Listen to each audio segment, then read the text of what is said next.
ऐसे थे हमारे योगेश्वर श्री कृष्ण।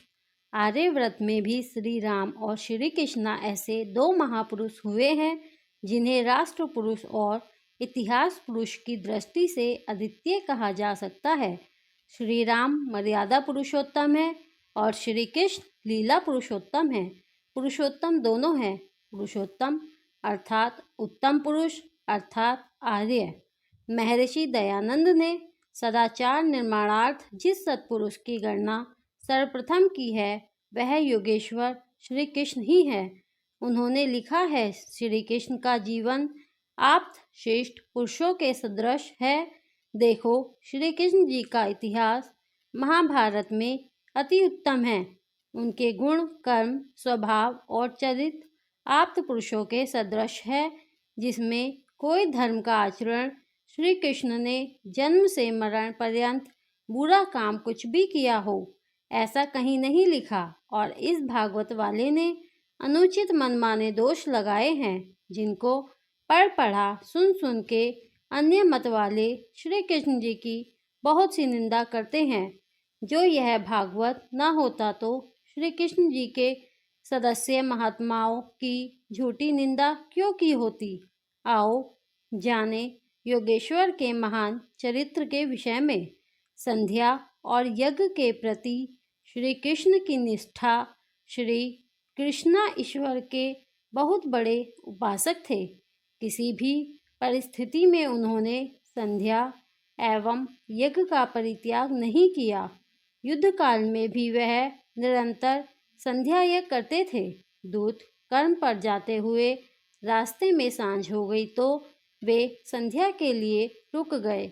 हस्तिनापुर में प्रातःकाल सभा में जाने से पहले संध्या तथा अग्निहोत्र से निर्वृत्त हुए हैं। अभिमन्यु के वध के दिन सायकाल अपने शिविर में जाने से पूर्व श्री कृष्ण और अर्जुन दोनों ने संध्या की है। श्री कृष्णा अपने समय के एक अद्वितीय विद्वान थे।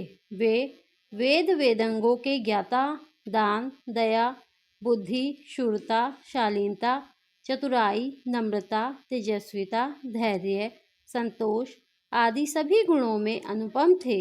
युधिष्ठिर के राजसूय यज्ञ के समय भीष्म पितामह शिशुपाल को उत्तर देते हुए कहते हैं कि ये श्री कृष्ण बल, बुद्धि, वेद वेदांगों के ज्ञान, चरित्र में अद्वितीय हैं। आज संपूर्ण भारतवर्ष में उनके जैसा योद्धा, उनके जैसा विद्वान, उनके जैसा बुद्धिमान, उनके जैसा चरित्रवान कोई दूसरा नहीं है।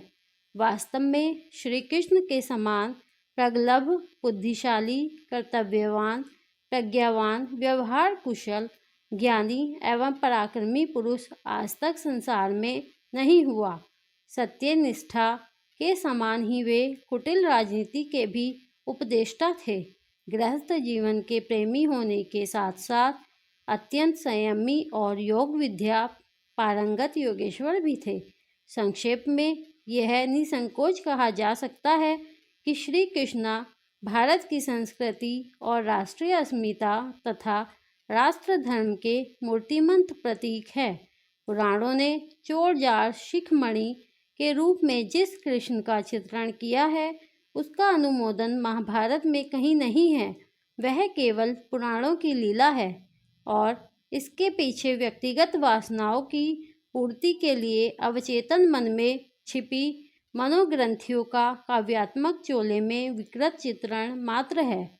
यह देश का कितना बड़ा दुर्भाग्य है कि कृष्ण का वह विकृत रूप तो घर घर में प्रचलित है और जो महाभारत वर्णित शुद्ध स्वरूप है, जो राष्ट्र के लिए अक्षय प्रेरणा का स्रोत बन सकता है, उसकी चर्चा दुर्लभ है।